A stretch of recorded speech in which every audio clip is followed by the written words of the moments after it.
सुल्तान Salauddin Ayyubi ने यह कहा था कि मैं हजारों दुश्मनों से अकेला लड़ सकता हूं, अपनी सफों में मौजूद गद्दारों से नहीं लड़ सकता हूं। मैं लोगों के बयानात सुना हूं, किसी की कोई हैसियत नहीं, किसी की कोई औकात नहीं कि वो मेरे खायत के बारे में, बैरिस्टर असदुद्दीन अवैसी साहब के बारे में बोले। अरे आज हमें शिनाख्त, हमारी पहचान जो हुई है वो हमारा किसी का भी कोई जाती शख्सियत की वजह से नहीं हुई है। हमारी पहचान अगर बनी है तो असदुद्दीन अवैसी साहब की वजह से बनी है, मजलिस की वजह से बनी है। खत्म हो गए हैं। तुम्हारी जबान तो ऐसा लग रहा है कि जबान तुम्हारी चल रही है, लेकिन वो जबान चलाने वाले शायद अतुल सावे और संजय सिरसाट और भुमरे के लोग नजर आ रहे हैं। हमारी जबान मत खुलवाइए।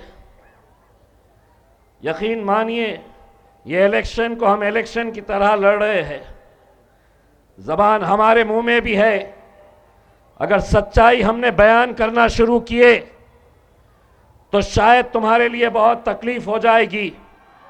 और उसके पीछे आते हैं हिंदू धर्म के रक्षक कहने वाले अतुल सावे। काय झालं इथं? काय झालं? संजय सिरसाट साहब आते हैं। क्या हुआ था इधर? क्या हुआ था? कुछ हुआ था बेटा? जब तू गोदड़ी में सो रहा था तो तुम्हारा बाप वहां पे उस मंदिर की हिफाजत करने के लिए बैठा हुआ था।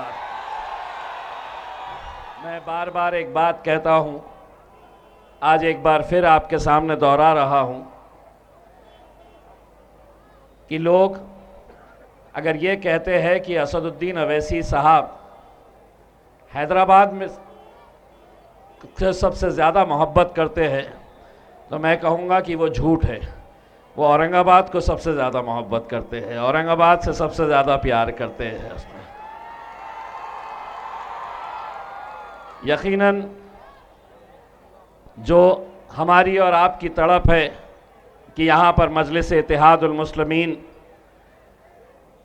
आप लोगों की बदौलत, यही वो आवाम है जिसने 2015 में, जब कोई सोच नहीं सकता था, पहला इलेक्शन महानगर पालिका का हम लड़ रहे थे और वहाँ पर 26 कॉरपोरेटर्स हमारे आप लोगों ने चुन कर दिए। वो जो माहौल था वो यकीनन आप लोगों की वजह से बना था। लेकिन आज यहाँ पर दोबारा जब इलेक्शन हो रहा है, उसमें जो भी हुआ है आप अच्छी तरह से जानते हैं। उस पर जो इल्ज़ाम है बेवफाई का, गलत है। उस पर जो इल्ज़ाम है बेवफाई का, गलत है। हज़ारों चाहने वाले थे, किस किस से वफा करता। यकीनन बहुत मुश्किलों के दौर से मैं ज़ाती तौर के ऊपर गुज़रा हूँ। 2024 के अंदर हमने 2 नाकामियों का सामना देखे। 2 बार हमें नाकामयाबी मिली। मैं तीसरी मर्तबा हमारे नौजवानों को ख़ास तौर से एक मौका अल्लाह रब्बुल इज़्ज़त हमें देगा कि जहां पर 16 तारीख के दिन इंशाअल्लाह दोबारा इन सड़कों के ऊपर हम जश्न मनाएंगे।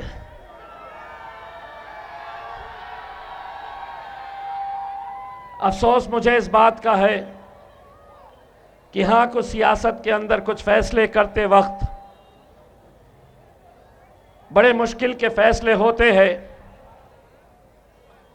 एक अनार 100 बीमार वाला आपने तो सुना होगा। एक का फैसला करना है और 50-50 लोग मांगने वाले। लेकिन अल्हम्दुलिल्लाह जब मैं मजलिस के हमारे ये साथियों को देखता हूं, चाहे मेरे भाई नासिर सिद्दीकी साहब हो, शेख अहमद साहब हो, रफीक चीता हो, और भी बहुत सारे लोग नाराज थे, लेकिन वो मजलिस के कट्टर चाहने वालों में से है।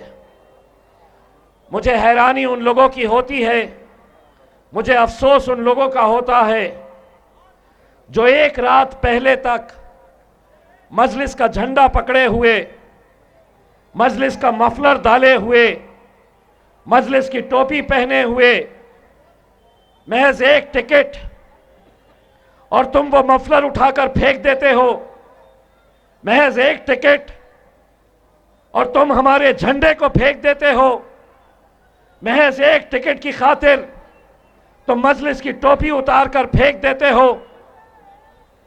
ये कभी एहसास नहीं हुआ उन लोगों को?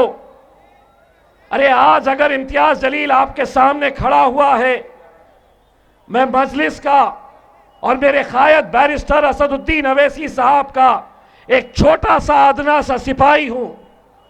अगर आज असदुद्दीन अवैसी साहब ने इस स्टेज के ऊपर यह ऐलान किया कि इम्तियाज जलील महाराष्ट्र का सदर नहीं रहेगा, अगर आज उन्होंने ये ऐलान किया कि इम्तियाज जलील अब कोई इलेक्शन हम नहीं लड़ाएंगे, तो एक सेकंड के अंदर मेरा जवाब रहेगा कि मेरे कायद का फैसला है, मैं उसके ऊपर लब्बैक कहता हूं। धंधा किए हुए हैं, जमात का धंधा कर रहे हैं। कैसे बढ़ेगी वो जमातें? कैसे अपनी क़यादत हम खड़े कर पाएंगे कि जो लोग एक रात के अंदर किस तरह से रंग बदल देते हैं? कुछ लोगों को देखकर तो अब गिरगिट भी शर्मा रही है कि हमसे अच्छे तो ये रंग बदल रहे हैं। और मैं कुछ लोगों के बयानात सुना हूं, किसी की कोई हैसियत नहीं, किसी की कोई औकात नहीं कि वो मेरे कायद के बारे में, बैरिस्टर असदुद्दीन अवैसी साहब के बारे में बोले। अरे आज हमें शिनाख्त, हमारी पहचान जो हुई है वो हमारा किसी का भी कोई जाती शख्सियत की वजह से नहीं हुई है। हमारी पहचान अगर बनी है तो असदुद्दीन अवैसी साहब की वजह से बनी है, मजलिस की वजह से बनी है। क्या हमने देखे नहीं है बड़े बड़े दिग्गजों को जमात में रहे तब तक इज्जत, मोहब्बत, शोहरत सब कुछ मिलती है, जमात छोड़कर जाओ तो 80,000 से 5,000 के ऊपर आकर रुक जाते हैं। यकीनन हमें भी खराब लगता है कि हमारा साथी, हमारे लोग आज एक रात के अंदर हमें इस तरह से ठुकरा कर चले जाते हैं।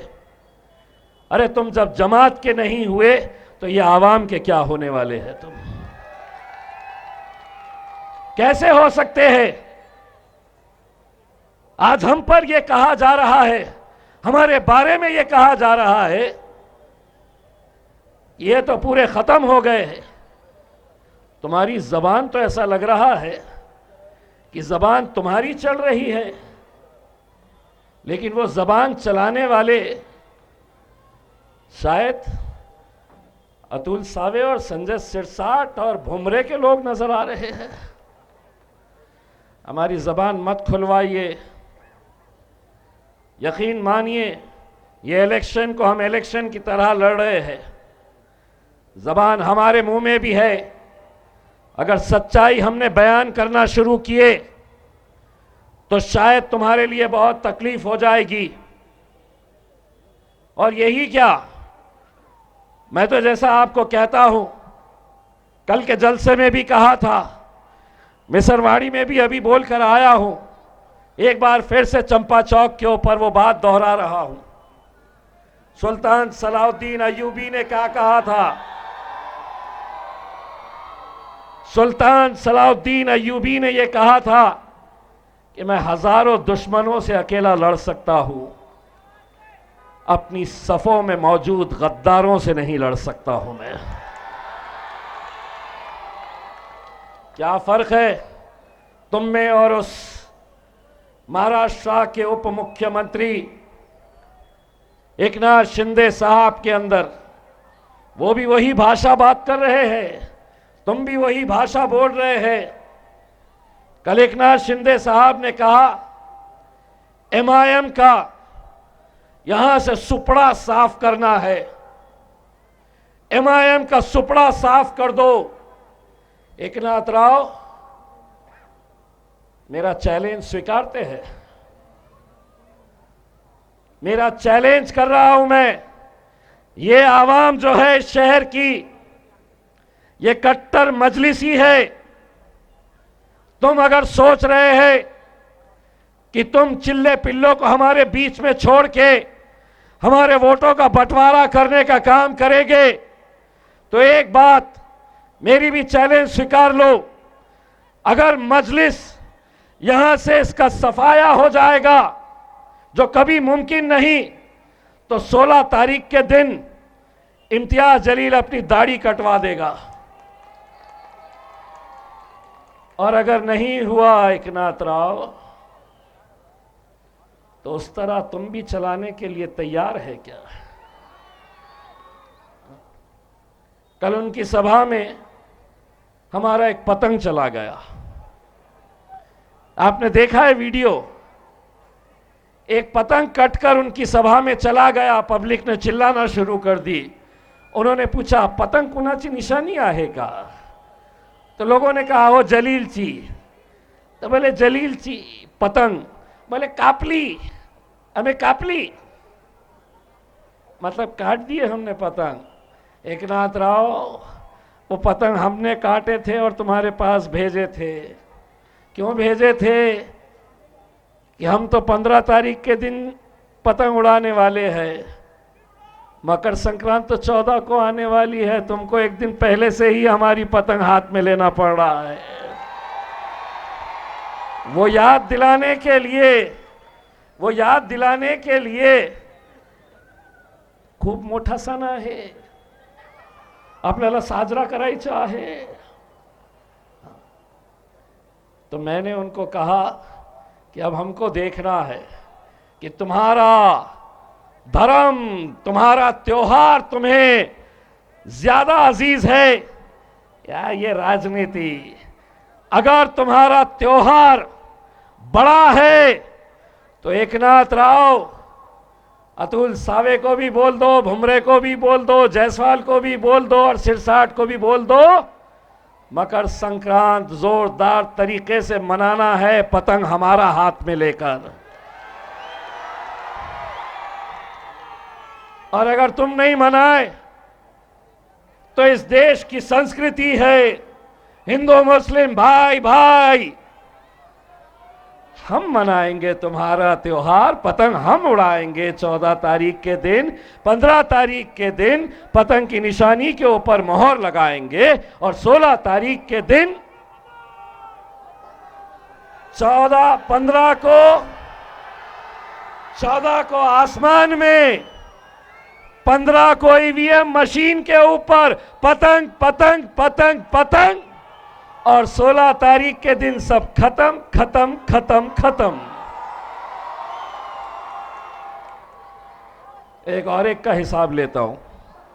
पालक मंत्री संजय सिरसाट ने कल एक इंटरव्यू में कहा, ओसामा है क्या? उसने एक भाषण अपने इंटरव्यू में कहा, वो राम मंदिर का जो मामला हुआ था ना, वहां पर ये ओसामा इम्तियाज जलील को खत्म करने वाला था, मार डालने वाला था। बोले वो डर के मारे मंदिर में जाके छुप के बैठ गया था। पुलिस वाले जानते हैं सच्चाई क्या है करके।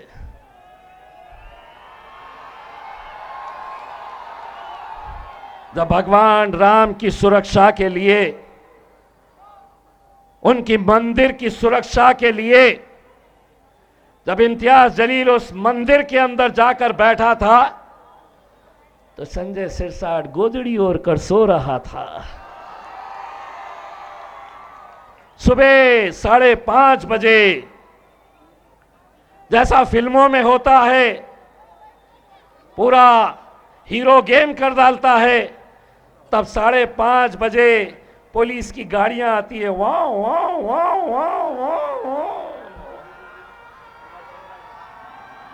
और उसके पीछे आते हैं हिंदू धर्म के रक्षक कहने वाले अतुल सावे। काय झालं इथं? काय झालं? संजय सिरसाट साहब आते हैं। क्या हुआ था इधर? क्या हुआ था? कुछ हुआ था? बेटा, जब तू गोदड़ी में सो रहा था तो तुम्हारा बाप वहां पे उस मंदिर की हिफाजत करने के लिए बैठा हुआ था। मंत्री है, हम कुछ भी बोल लेंगे, हम कुछ भी जो चाहे अपने मन में आया बोल लेंगे। कल जितनी भी सभाएं हुई थी ना, कल कौन कौन थे? उद्धव ठाकरे साहब की सभा, एकनाथ शिंदे साहब की सभा, भाजपा का कोई नेता आया। भाजपा का कौन आया था मालूम क्या?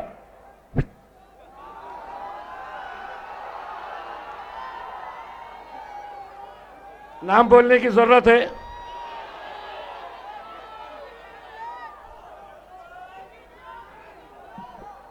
धीरे से बोलता हूं। असद भाई है, शेरवानी की जेब में डाल के कभी लेके चले गए होते कल का कल ही, तो कल ज्यादा फड़फड़ाया नहीं। उसको मालूम था कि पप्पा आए हुए हैं हैदराबाद से, जेब में डाल के लेके निकल चलेंगे, वरना बहुत फड़फड़ाता है, बहुत फड़फड़ाता है। तो इनकी सभाएं हुई, एक आम खास में भी हुई। कितने लोग बैठे थे मालूम क्या? ये जितने हैं ना, पूरी उतनी उनकी सभा में बैठे हुए थे। लेकिन ये पूरी सभाओं में, असद भाई बोल रहे ये ज्यादा है। यकीन मानिए, मैं अपनी गलती का एतराफ करता हूं, ये ज्यादा है। एक चीज थी, लेकिन एक बात आप अच्छी तरह समझ लो, जितनी भी सभाएं कल के दिन हुई, चाहे वो भाजपा की, एकनाथ शिंदे की, उद्धव ठाकरे की, अजीत दादा की, शरद पवार की, कांग्रेस की, महफिलें उनकी सज रही थी और चर्चा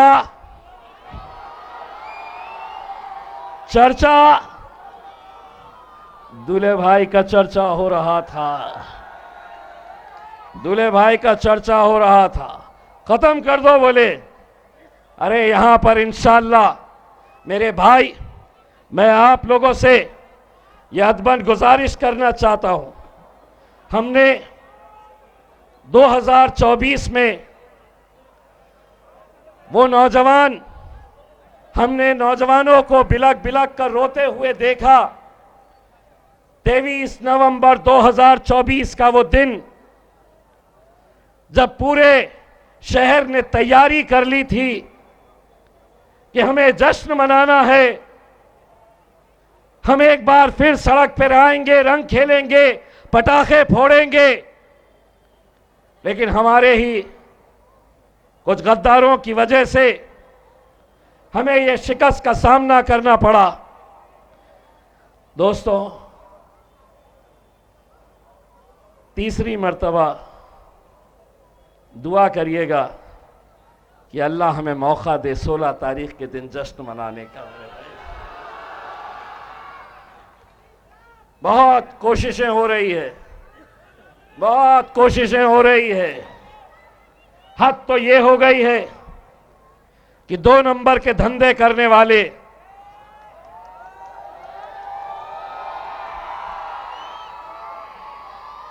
अफसोस ये होता है कि हम पुलिस का, प्रशासन का बहुत सम्मान करते हैं, इज्जत करते हैं। ये कौन लोग हैं गरीब बच्चों का राशन, जो खिचड़ी जिला परिषद के स्कूल के गरीब बच्चों को पहुंचाई जाती है।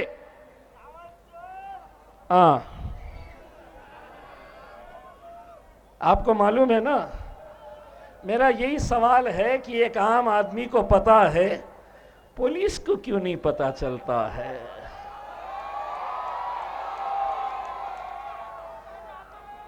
मुझे सिक्योरिटी दी गई, 10-10 पुलिस वाले मेरे साथ। मैंने पुलिस कमिश्नर साहब को हाथ जोड़कर कहा कि साहब, मुझे सिक्योरिटी की जरूरत नहीं है, मेरी हिफाजत मेरा अल्लाह करने वाला है। मैंने सिर्फ उनसे इतना कहा कि शहर के ये गुंडे मवालियों को आप अंदर करिए, किसी को सिक्योरिटी देने की जरूरत नहीं पड़ेगी, किसी को सिक्योरिटी की जरूरत नहीं पड़ेगी।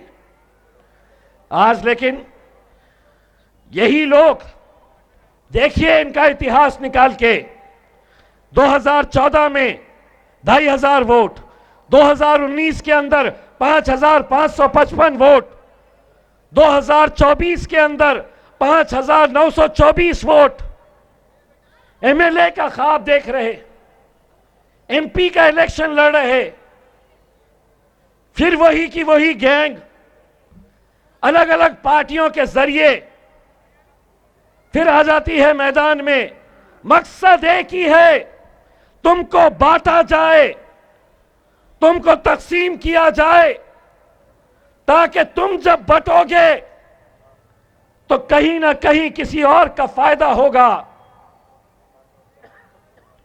आपको मालूम है, मैं जब गैंग कह रहा हूं तो कौन कौन है? अभी 3 दिन पहले जब असद साहब का आम खास मैदान के अंदर जलसा हुआ, जलसा खत्म हुआ तो एक साहब गाड़ी में आ गए।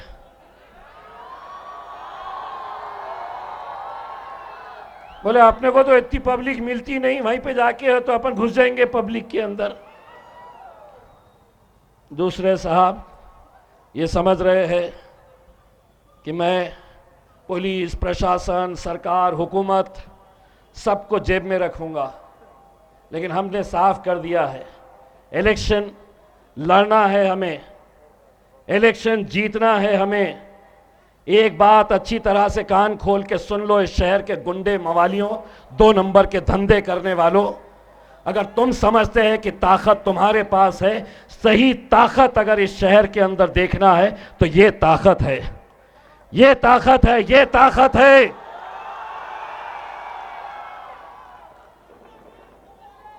लेकिन नहीं, पूरे के पूरे लगे हुए हैं कि कैसा ना कैसा। मुझे तो अब इस बात की फिक्र हो रही है। मैं असद साहब को रास्ते में कह रहा था कि असद साहब 15 तारीख के दिन इलेक्शन हो जाएगा, 16 तारीख के दिन नतीजे आ जाएंगे। मेरे को फिक्र इस बात की है कि ये हमारे जितने भी उम्मीदवार हैं, पठान जरा खड़े रहो,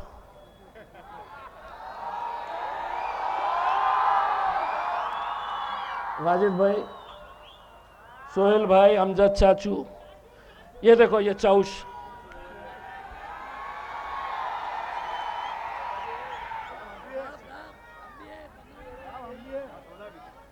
आप सोचो ये लोग महानगर पालिका की जनरल बॉडी मीटिंग में जाएंगे। अब इनको संभालना, मेरे हिसाब से 16 तारीख के बाद कोई भी महानगर पालिका का आयुक्त बोलेगा मेरे को तुम गढ़चिरौली भेज दो चलेगा, लेकिन औरंगाबाद मत करो बाबा ये।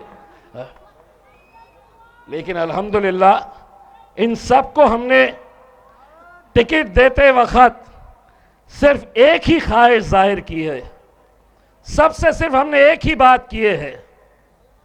लोग कहते हैं साहब टिकट आप बेच दिए गए हैं। पूछो, ये मजलिस के मजबूत वो सिपाही है जो एक आवाज के ऊपर खड़े रहते हैं। और क्या लगता है कि जिस बैरिस्टर असदुद्दीन अवैसी साहब, अकबरुद्दीन अवैसी साहब, उनके वालिद सुल्तान सलाउद्दीन अवैसी साहब जिस मेहनतों के साथ इस मजलिस को इस मुकाम तक पहुंचाए, क्या वो महाराष्ट्र के अंदर एक ऐसे शख्स के हाथ में पार्टी की कमान दे देंगे जो पार्टी को बेचने का काम करेगा? 4 घंटे पहले तक तो इम्तियाज जलील से अच्छा आदमी कोई था ही नहीं। टिकट क्या बढ़ गए? मेरे से बुरा आदमी तो पूरी दुनिया में कहीं नजर नहीं आ रहा है। इतना खराब आदमी हो गया हूं मैं कि सारी बुराइयां अगर टिकट दे देता तो यही लोग इम्तियाज जलील जिंदाबाद जिंदाबाद, नहीं मिला तो देखिए हर रोज कोई ना कोई खड़े रहता है, कुछ ना कुछ इल्जाम लगाता है। कोई फिक्र करने की जरूरत नहीं है। यहां से लेके चंपा चौक से लेके बुड्ढी लाइन, चंपा चौक से लेके किराड़पुरा, पूरा का पूरा तजुर्बेकार लोग हैं। हाजी शेरू, हाजी इसाक साहब, सलीम सहारा साहब तजुर्बेकार है, और उनके साथ कुछ ये लोगों को भी भेजना था। मैं तो सोचा एक जनरल बॉडी मीटिंग के अंदर कोई नहीं गए तो चलेगा, सिर्फ अकेले मेराज पठान को भेज देने का, जाके बैठ जा करके भैया। बस 14 तारीख के दिन आपल्या सर्वांना, माझे सर्व हिंदू बांधवांना मकर संक्रांतीचा पुन्हा हार्दिक हार्दिक शुभेच्छा। आपल्याला पतंग उडवायचा आहे। 15 तारीख के दिन 4 निशानियां पतंग की, ना किसी का नाम ढूंढो, ना किसी की निशानी ढूंढो, ना किसी के नंबर ढूंढो, पतंग ढूंढो। पतंग दिखा कि पतंग पतंग पतंग पतंग, और 15 तारीख के दिन पतंग चल गई तो 16 तारीख के दिन सब खत्म खत्म खत्म। बहुत बहुत शुक्रिया।